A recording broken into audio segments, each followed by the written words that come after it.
Hey, Journey Group leaders, let's talk for a few minutes about how we prepare for our small group.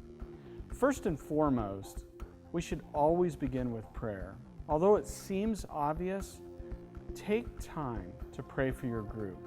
You might even write down the names of the people that are in your group and just pray through that as you're getting ready to gather.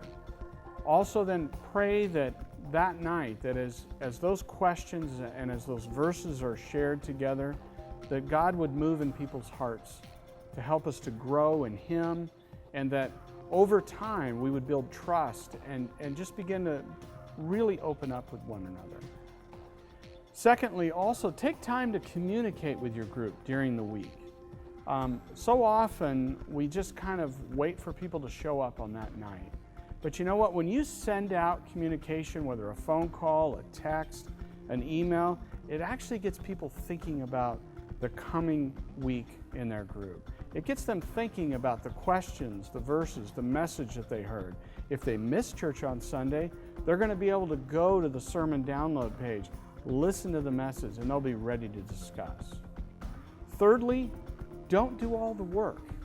You know, as you're getting ready for group and thinking about, look at ways that you can invite other people in the group to be involved in small ways initially and over time in larger ways.